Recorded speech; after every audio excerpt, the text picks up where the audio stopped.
Assalamualaikum warahmatullahi wabarakatuh. Bismillahirrahmanirrahim. Alhamdulillahil qail nun wal qalami wa ma yasturun ma anta bi ni'mati rabbika bi majnun. Qala al muallif rahimahullah ta'ala wa nafa'ana bihi wa bi ulumihi wa bi anwarihi wa bi asrarihi wa bi barakati fid dharain amin. Alhamdulillah wa syukurillah, mari kita lanjutkan kajian kitab Iqadul Himam, dan saat ini kita sudah sampai pada kata mutiara yang ke-60. Mudah-mudahan kajian saat ini menjadi satu kajian yang sangat bermanfaat sehingga kita akan memperoleh ilmu yang mubarakah. Untuk itu mohon disimak, dikaji dan ditelaah bersama. Bismillahirrahmanirrahim. Anta kurun mimma anta anhu ayisun wa abdun lima anta fihi tomiyun. Anta, adapun engkau itu kurun, adalah orang yang bebas, orang yang merdeka. Mimma dari sesuatu, anta yang adapun engkau anhu dari ma itu ayisun memutuskan untuk tidak tergantung kepada sesuatu. Jadi engkau akan disebut orang yang bebas. Engkau akan memperoleh kemerdekaan yang luar biasa ketika engkau bisa melepaskan, ketika engkau bisa memutuskan ketergantungan hatimu terhadap sesuatu yang selain Allah. Maka ketika Anda bisa memutuskan harapanmu, ketergantunganmu kepada makhluk, maka engkau akan menjadi orang yang merdeka. Dan itulah kemerdekaan yang sejati. Tetapi wa'abdun, dan engkau akan menjadi seorang hamba. Lima, karena sesuatu anta yang ada pun engkau itu fihi, tetap ada di dalam ma. Tomiun, itu tomiun, adapun orang yang berharap kepada ma. Orang yang berharap bahwa sampai kapanpun engkau tidak akan pernah merdeka, engkau tidak akan pernah bebas, dan engkau akan menjadi budak selama kamu atau engkau terhadap sesuatu itu masih berharap. Selama terhadap sesuatu yang selain Allah, kamu masih menggantungkan kepada. Jadi itulah yang membedakan antara orang yang merdeka dengan orang yang masih terbelenggu di dalam perbudakan. Kalau Anda ingin menjadi orang yang betul-betul merdeka, maka putuskanlah ketergantungan hatimu terhadap sesuatu yang selain Allah. Selama engkau masih bergantung kepada makhluk, selama engkau masih punya keinginan dan tujuanmu kepada makhluk, dan kemudian engkau bergantung kepada makhluk, maka pada saat itu pula engkau ada di dalam, yaitu apa? Sandranya, engkau ada di dalam perbudakannya.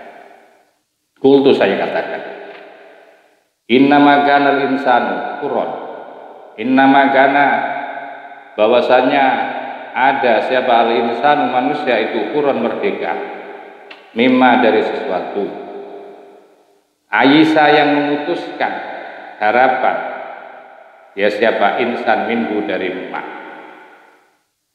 di annahu, karena sesungguhnya manusia, lama Aisyah min dzalika syai'i, lama ketika Aisyah memutuskan harapannya siapa manusia min dzalika syai'i, dari sesuatu itu, rofa'a, maka pasti dia akan menghilangkan himmatahu, tujuannya atau himmahnya dari manusia. Ya, himmahnya seseorang atau himmah manusia anhu terhadap sesuatu. Wa alaqa, dan akan menggantungkan akan hima bil malikil haqi, hanya dengan yaitu Tuhan yang menjadi Raja al-Haq, benar. Jadi ketika manusia, jadi sesungguhnya kebebasan yang namanya kemerdekaan itu adalah apa? Dari sesuatu yang darinya engkau putuskan harapan. Nah, ketika orang itu sudah bisa memutuskan harapannya terhadap sesuatu, seseorang itu bisa menghilangkan himmahnya, tujuannya, ya, minta bantuannya kepada sesuatu, artinya kepada makhluk, dan kemudian hanya menggantungkan hak akan himmahnya bil malikil haq, dengan sang maha menguasai, sang raja al-haqiyah. Maka falamma allaqa, maka ketika allaqa sudah menggantungkan siapa Anas himmatahu akan himmahnya nas bil malikil haqi, kepada Tuhan yang mengendalikan, Tuhan yang memiliki, Tuhan yang menguasai, al-haqi yang benar. Sakhara, maka akan mengatur, akan menundukkan siapa al-haqu ta'ala, yaitu Allah yang maha hak, ta'ala halimah tinggi atau maha luhur Allah, lahu kepada makhluk, sairul khalqi kepada seluruh makhluk, fakana dan ada apa al-asya'u segala sesuatunya, kulluha seluruh daripada asya', abidan akan menjadi hamba lahu bagi makhluk, ya, lahu kepadanya, wasakharahu dan akan wa musakhkharatan dan akan tertunduk, ya, akan manut, akan ya tertunduk li amrihi terhadap perintahnya daripada sang malikil haq. Jadi begini, ketika seseorang sudah memutuskan harapannya kepada makhluk, menghilangkan himmahnya kepada makhluk, kemudian hanya menggantungkan kepada Allah, apapun persoalan yang ia hadapi, apa terkait dengan pangkat, jabatan, materi, seluruhnya, kalau kemudian hanya digantungkan kepada Allah, maka Allah ketika orang itu benar-benar menggantungkan, beriktimat, beriltija kepada Allah, maka sakhkharul haq, maka Allah akan mengatur, maka Allah akan menskenariokan, ya, lahu kepada apa? Lahu kepada insan itu menskenariokan sairul khalqi, akan seluruh makhluk. Sehingga ketika sudah diskenariokan oleh Allah, ketika sudah ditundukkan oleh Allah, ya, makhluk-makhluk itu sudah ditundukkan oleh Allah, maka fakanatil asya'u, fakanat maka ada apal asya'u segala sesuatunya, kulluha secara keseluruhan itu abi dan menjadi hamba, lahu bagi siapa nas, wa musakhkharatan dan seluruh segala sesuatu itu akan ditundukkan di amrihi atas perintahnya, yaitu malikil haq. Inilah hikmah pentingnya orang itu beriktimat, hanya bersandar kepada Allah Subhanahu wa taala. Selama kita masih bersandar kepada manusia, kita masih mengharapkan manusia, masih beriktimat, beriltija pada manusia, pasti yang kita dapati adalah kesulitan, ya, akan dibiarkan oleh, dan Allah tidak akan melakukan pengaturan, ya, Allah tidak akan melakukan skenario baru. Tapi begitu seorang hamba itu mengiktimatkan, menyandarkan segala sesuatunya, mulai dari himmahnya, keinginannya, tujuannya hanya kepada Allah, maka nanti Allah akan melakukan apa? Skenario baru. Sakhkhara lahul haq.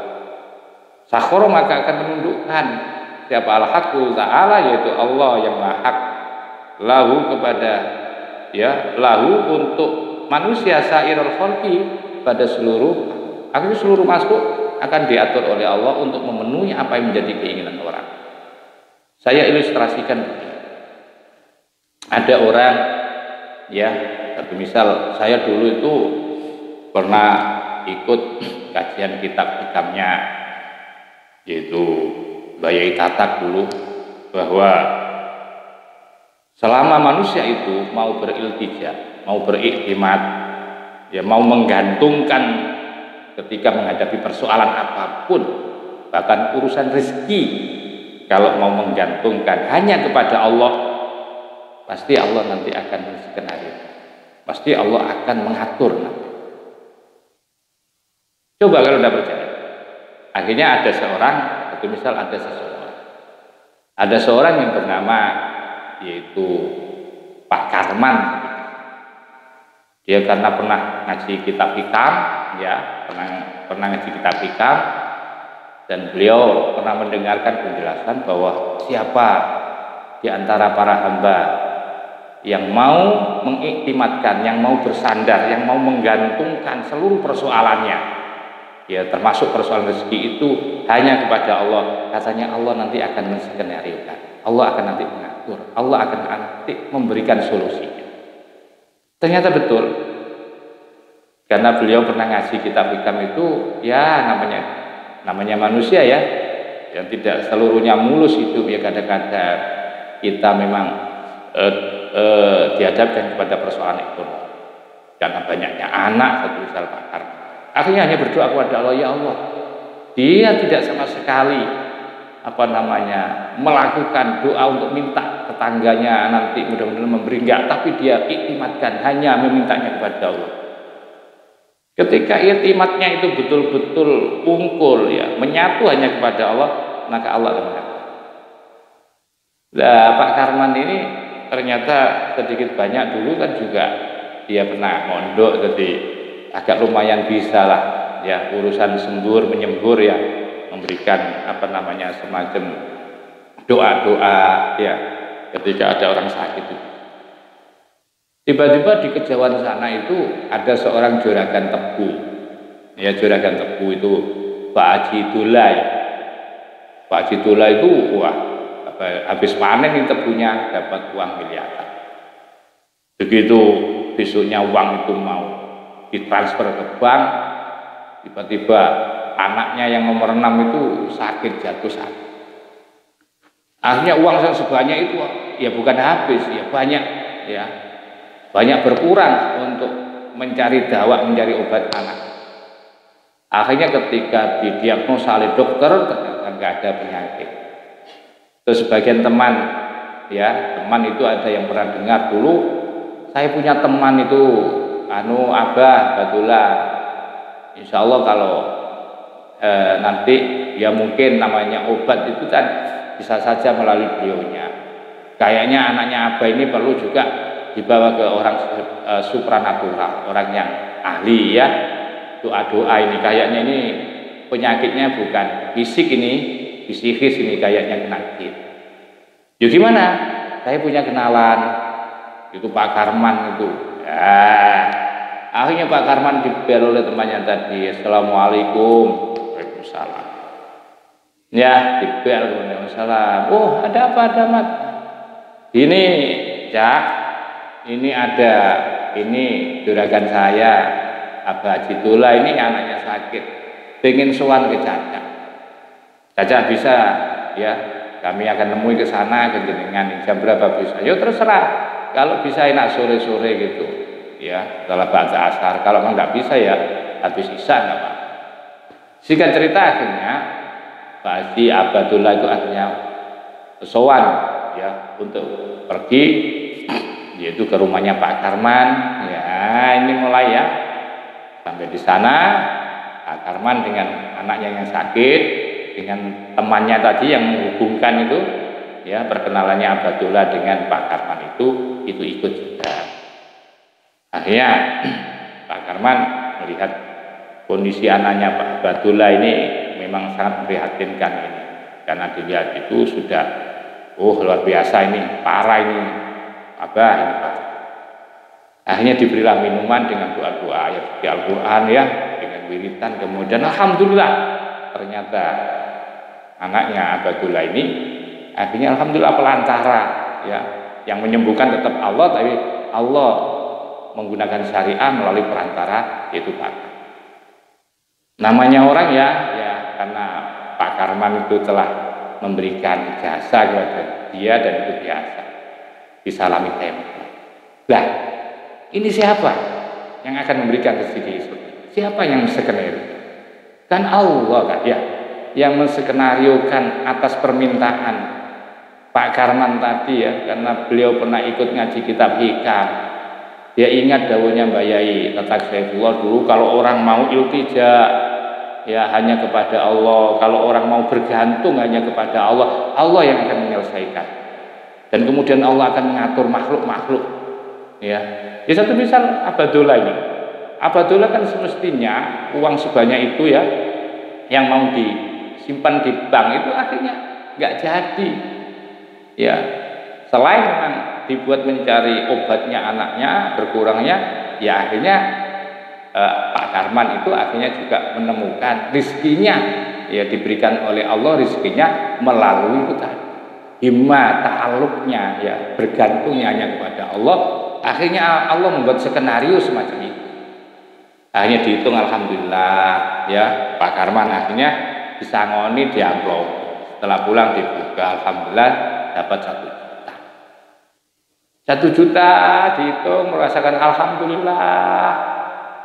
Ini hasil ta'alluqnya, bergantung hanya kepada Allah. Akhirnya Allah nanti yang akan menskenariokan kepada makhluk untuk melalui perantaranya untuk mengantarkan rezeki yang datang dari Allah tadi. Banyak sekali kalau kita mau mengilustrasikan di dalam kehidupan kita semua.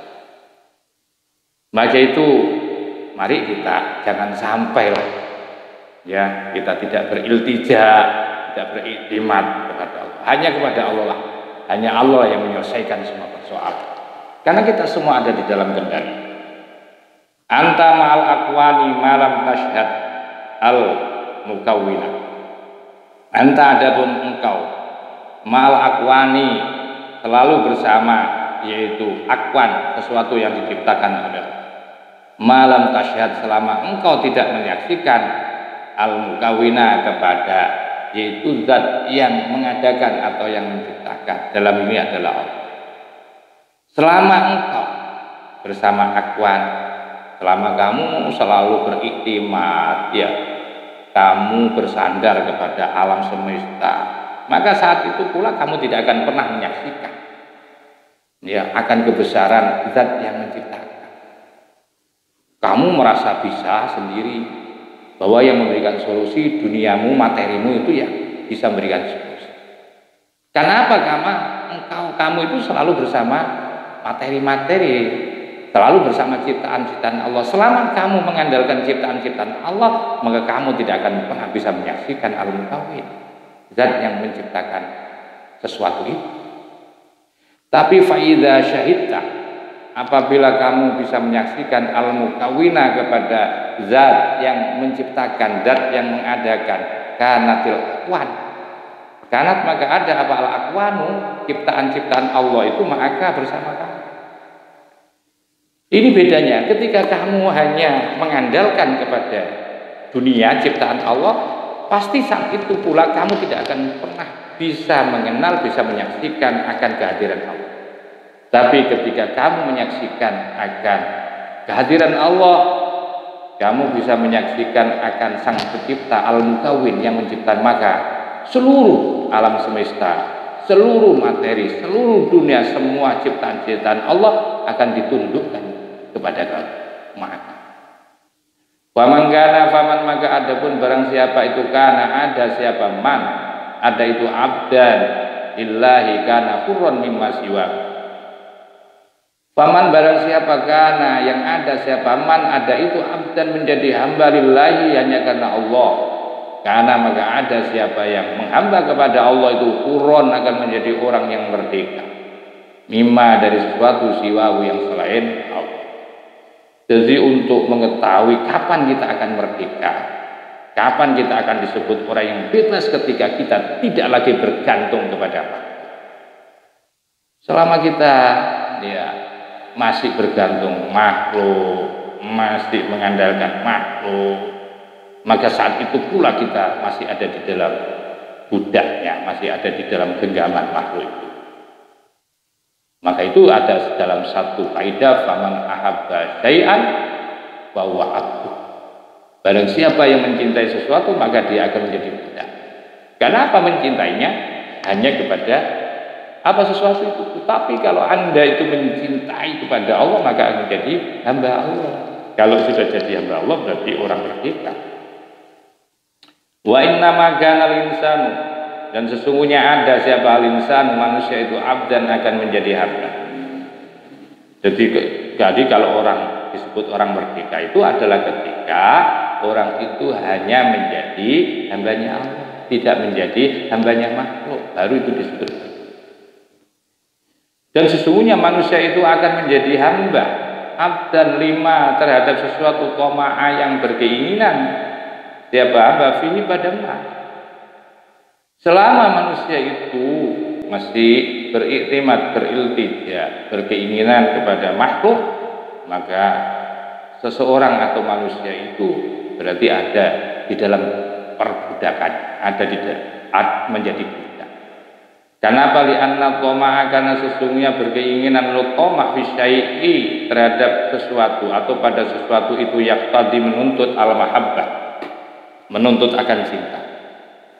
Lahu kepada syai' wal khudu'a, dan menuntut untuk tunduk, wal inqiyada, dan manut ilahi kepada syai'. Karena toma terhadap sesuatu itu akan menuntut seseorang itu menjadi cinta, akan menuntut seseorang menjadi tunduk, akan menuntut seseorang untuk menjadi manut terhadap sesuatu itu karena ketomaan. Ketika rasa toma itu mendarah daging di dalam hatimu, maka saat itu pula ketika Anda tomak kepada sesuatu, ketika Anda menginginkan terhadap sesuatu, maka pasti terhadap sesuatu itu engkau akan mencintai, dan terhadap sesuatu itu engkau akan tunduk, terhadap sesuatu itu engkau akan manut. Itu semua karena ada keinginan, ada tomak namanya. Wayakunu, sehingga ada seseorang itu yang tomak itu indah amrihi.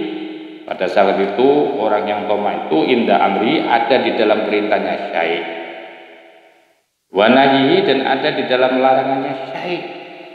Karena seseorang itu mencintai terhadap sesuatu. Karena ketika sudah mencintai sesuatu, maka terhadap sesuatu itu dia akan manut, akan perintahnya, manut akan larangannya. Li'anna hubbaka, karena kecintaanmu, li'anna hubbaka, karena sesungguhnya kecintaanmu asyai'a kepada sesuatu itu yu'mi, bisa menjadikan buta. Apa hubbuka syai'? Wa yusimu, dan akan menjadikan tuli. Apa hubbuka syai'? Karena mencintainya seseorang kepada sesuatu itu yang berlebihan itu bisa membutakan dan bisa membisukan. Ama yu'mi, bisa membutakan dan bisa membuat popok. Wazi, dan inilah yang disebut dengan hakikatul ubudiyati. Jadi hubbuka syai' yu'mi wa yusim. Wazi, adapun ini model hubbuka yang membuat kamu buta dan tuli, itulah hakikatul ubudiyatu, sebagai hakikat kebenaran penghambaan kepada Allah Subhanahu wa taala. Wa fi hadzal makna, di dalam makna ini kila dikatakan al-abdu hurun ma qana. Al-abdu adapun hamba itu hurun, merdeka, ma qana, terhadap sesuatu qanaah yang hurun. Al-abdu adapun hamba itu hurun, merdeka, ma akan sesuatu qanaah yang ia terima.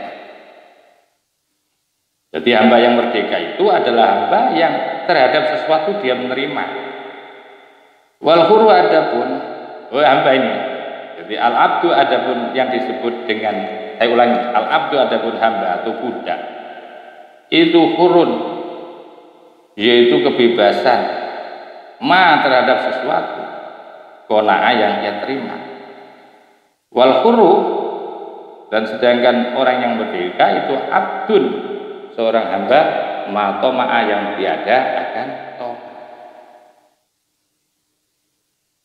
Jadi ini bedanya ya, al abdu adapun hamba itu hurun, yaitu merdeka dari sesuatu, qana'a yang ia terima. Wal haru, ya, sedangkan orang merdeka itu adalah abdun matoma, hamba matoma yang tiada tomat.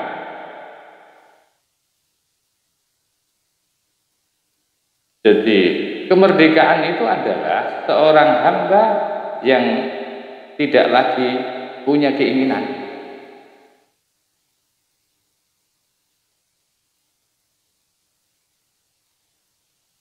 Wama akbahal insana, wama akbaha, dan alangkah jeleknya al insana akan manusia, alladzi yuridu, yang menginginkan siapa, sayyiduhu, tuannya insan, minhu dari insan, ayyakuna, akan ada siapa insan itu, yaitu malikan, sebagai raja. Wawa, sedangkan insan yuridu, menginginkan ayyakuna, ada siapa insan itu mamlukan, menjadi sesuatu yang dimiliki atau menjadi budak. Alangkah jeleknya seseorang atau manusia yang ketika Tuhannya menginginkan menjadi seorang pemilik, seorang raja, tapi justru dia menginginkan menjadi yang dimiliki. Manusia itu kan raja. Semestinya manusia itu adalah yang mengendalikan terhadap dunia, bukan dia dikendalikan dunia. Yuridu sayyidu, yuridu berkeinginan siapa sayyiduhu, tuannya insan, ayyaj'alahu, menjadikan siapa sayyidhu kepada insan huron, merdeka. Wawa, sedangkan insan itu yuridu, menginginkan siapa insan, ayyakuna, ada siapa insan abdan, hamba. Maka ini yang disebut alangkah jeleknya manusia ketika diinginkan oleh Allah menjadi seorang yang mestinya mengendalikan, menjadi seorang raja, tapi justru dia ingin menjadi dibudak, menjadi budak. Ketika Allah menginginkan dia merdeka, justru mereka ingin menjadi budak. Itu aneh itu. Kita itu sungguhnya raja, tidak bisa dikendalikan oleh siapa kita itu. Oleh nafsu kita, oleh setan, oleh materi, oleh dunia. Justru kita yang semestinya mengendalikan. Hanya Allah yang bisa mengendalikan kita. Semestinya itu, tapi justru ini yang aneh ini manusia. Justru seringkali kita diperbudak oleh dunia, diperbudak oleh jabatan, diperbudak oleh pangkat dan lain sebagainya. Itu yang dimaksudkan wama akhbahal insana. Alangkah jeleknya manusia. Khalaqalahu, telah menjadikan lahu kepada insan siapa sayyiduhu, yaitu Tuhannya atau tuannya nas, al-kauna, akan alam, bi asrihi, secara keseluruhannya kaun, khadiman, menjadi apa? Menjadi yang melayani, menjadi pelayan lahu bagi nas. Inda nahyihi, ketika mencegah, ya, inda nahyi, ketika mencegah akan nas, wa amrihi, dan ketika memerintah yang. Jadi Allah Subhanahu wa taala itu telah menjadikan kepada alam seluruhnya ini menjadi pelayannya manusia. Dunia, materi, pangkat itu menjadi pelayannya manusia. Khadiman lahu, yang mengendalikan itu manusia. Boleh dan tidaknya, ya, diperintah atau dilarang itu manusia. Dan itu cara Allah telah memberikan satu keistimewaan kepada manusia. Waja'ala huwa, waja'ala, maka menjadi huwa adapun insan itu yahdimu, melayani al-kauna binafsihi binafsihi, tapi justru sebaliknya manusia itu yang melayani Allah, materi, dunia, binafsihi, dengan dirinya sendiri. Wa yata'abbadu, dan melakukan apa ya, ta'abbud dan tunduk li aqalli syai'in, terhadap paling sedikit-sedikitnya sesuatu, wa ufsihi, dan paling ya jelek-jeleknya sesuatu. Tapi justru semestinya manusia itu alam semesta yang melayani kita. Tapi justru berbalik, kita yang melayani, kita yang menjadi budaknya alam, kita yang menjadi budaknya dunia. Kan repot. Kita itu hanya menjadi hambanya Allah, bukan menjadi hambanya siapa-siapa. Yaqulu dawa siapa al-musannifu ke musannif fit tanwiri, di dalam kitab tanwir. Fi munajatil haqqi ta'ala, di dalam munajatnya, di dalam perbincangannya, di dalam omongannya. Jadi pada waktu bermunajat, pengarang itu pada waktu bermunajat dengan Allah Subhanahu wa taala, ala alsinatil hawatifi, melalui lesan yang tanpa bentuk. Ada suara, ada bunyi, ada lesan yang tanpa bentuk, ada suara. Suaranya begini, inna ajlalna, sesungguhnya ajlalna, kami telah mengagungkan, kudroka, akan keagunganmu, ayyuhal abdu, wahai hamba, anushghilaka, yaitu akan menyibukkan kami kepadamu, bi amri nafsika, dengan urusan nafsu. Sesungguhnya kami itu telah mengagungkan, memuliakan akan keagunganmu, ya nilaimu, wahai hamba. Dengan cara apa itu? Dengan cara kami mempersibukkanmu dengan urusan diri. Fala tadu'anna, maka janganlah sekali-sekali ya merendahkan siapa engkau, qadroka, akan nilaimu atau derajat. Ya man rafa'nahu, wahai orang yang telah kami mengangkat akan umat. Orang-orang yang sudah saya angkat derajatmu, jangan pernah kamu rendahkan. Apa? Yaitu akan rendahkan nilai martabatmu. Dengan cara kamu minta dilayani, dengan cara kamu menjadi pelayan-pelayannya dunia, kamu menjadi hamba-hambanya dunia ini. Jangan sampai kamu rendahkan keagunganmu, nilai kodratmu, nilai-nilai keagunganmu itu jangan kamu rendahkan seperti itu. Wala tadillanna, dan jangan pula, benar-benar jangan pula kamu merendahkan, menghinakan siapa engkau, bihawalatika, dengan perilakumu, ala ghairi, terhadap selain aku. Ya man a'zaznahu, wahai orang yang telah kami muliakan agama. Jangan kamu rendahkan, jangan kamu hinakan perilakumu terhadap yang selain aku. Wahai orang yang telah kami muliakan, waihaka, rusaklah engkau, anta, adapun engkau itu ajal, lebih agung, indana, di sisi aku. Kamu rusak selama kamu merendahkan dirimu kepada makhluk, karena engkau adalah makhluk yang paling agung di sisiku. Min antashila, daripada engkau menyibukkan diri bighairina, terhadap selain kami. Lihadrati, karena kehadiranku, maka khalaqtuka, aku jadikan engkau. Wa ilaiha, dan kepada kehadiranku itu tolaktuka, aku mencarimu. Aku kesini ini mencari kamu atas kehadiranku, mengingatkan kamu. Wa bijawadi bi'inayati, dan melalui tarikan inayahku, pertolonganku, laha, terhadap jawadi, jadzabtuka, aku akan menarik biar kamu tidak tersesat. Fa in istagholta, jika kamu sibuk binafsika, akan dirimu, maka hajabtuka, aku pasti akan menutupimu, aku akan menghalangi. Ingat, kalau kamu itu sibuk dengan nafsumu, kamu membiarkan dirimu dengan nafsumu, terus sibuk dengan ngurus itu toh, ingat, hajabtuka, aku akan hijab kamu. Wa ini tabata, dan jika kamu mengikuti hawa, keinginan nafsumu, toratuka, maka aku akan mengusirmu. Wa in akhrajta, jika kamu bisa mengeluarkan anha daripada kesibukan nafsumu, qarabtuka, maka aku akan mendekatimu. Wa in tawaddat li, dan jika kamu pengen li kepada aku, biirodika, dengan cara kamu berpaling amma dari sesuatu siwa ya yang selain aku, maka ahbabtuka, maka aku akan mencinta.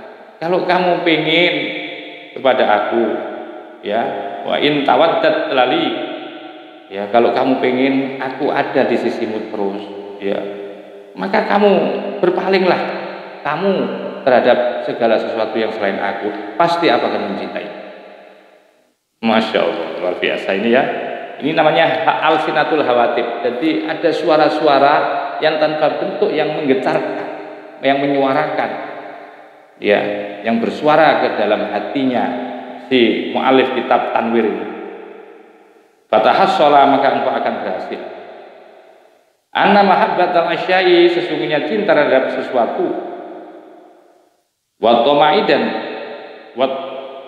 dan menginginkan via di dalam sesuatu, wa sababul zilli, itu huwa adapun mahabbatul asya, mencintai terhadap sesuatu dan menginginkan terhadap sesuatu itu sababul zilli, sebagai penyebab kerendahan, wal hawani, dan kehinaan, wa ta'abbudi, dan penghambaan li asairil aqwali, terhadap seluruh daripada alam.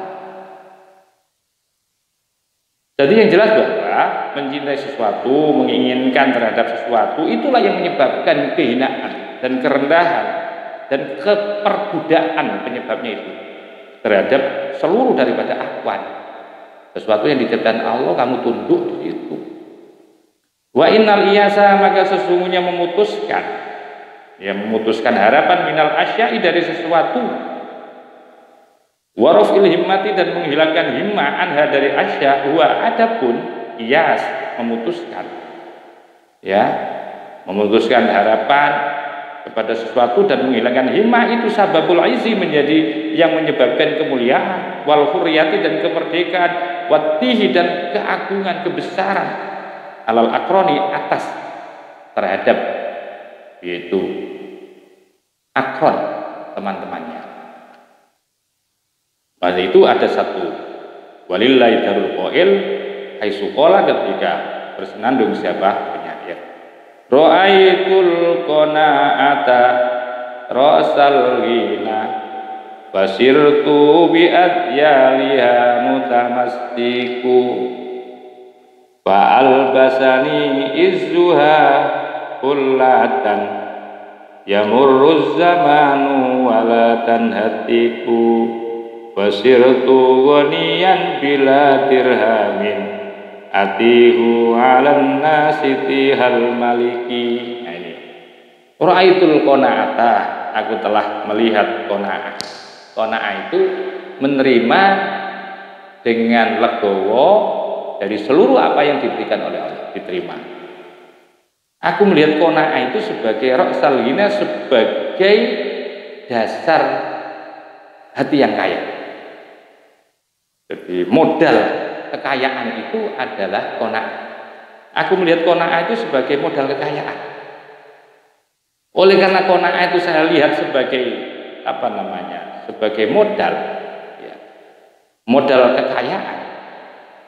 Fasirtu, maka aku jadi siapa aku bi adyaliha, dengan melalui apa itu, yaitu buntut-buntutnya qanaah.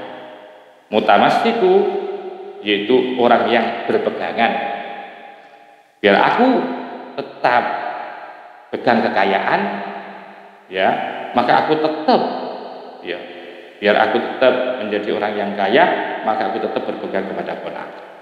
Fa'al basani, yang kemudian menjadikan aku, artinya telah memakaikan aku apa izzuha, kemuliaan qanaah, kulatan, sebagai hiasan, yamuru, yang berjalan apa zamanu, sepanjang masa, walatan hatiku, dan tidak akan pernah rusak yang namanya qanaah. Fasirtu, maka jadilah siapa aku wonian, orang yang kaya, bila dirhamin, tanpa uang. Jadi qanaah itu orang yang sugih, orang yang kaya tanpa materi, itu qanaah. Karena belum tentu orang yang banyak materi itu akan menjadi kaya. Banyak orang yang kaya justru hatinya rakus. Ada orang yang paling kaya. Siapa? Orang yang kaya itu adalah orang yang qanaah. Kaya tanpa harta benda, ya itulah yang namanya qanaah. Atihu, menjadikan agung aku, menjadikan besar aku alan nasi terhadap manusia, tihal maliki, seperti keagungan atau kebesaran daripada sang raja. Karena apa? Yang membuat besar, yaitu dia telah memakai, yaitu mahkota qanaah. Mahkota qanaah Allah menjadi seseorang itu menjadi besar dan menjadi agung dan menjadi kaya. Mudah-mudahan intisari dari pengajian ini bisa kita ambil manfaatnya, yaitu tentang qanaah. Nanti seri ini akan kita buat menjadi seri 2 atau 3 karena sangat panjang sekali. Maka itu pertama, mari kita beriltija, beriktimat hanya kepada Allah. Kalau iktimat kita hanya kepada Allah, nanti seluruh problem yang kita hadapi hanya Allah yang akan menyelesaikan. Allah akan menskenariokan terhadap makhluk-makhluk yang lain untuk apa? Untuk memenuhi kebutuhan seseorang yang beriktimat kepadanya. Itu mohon jadikan ilmu yang manfaat. Wa akhiran, wallahul muwaffiq ila aqwamit thoriq. Wassalamualaikum warahmatullahi wabarakatuh.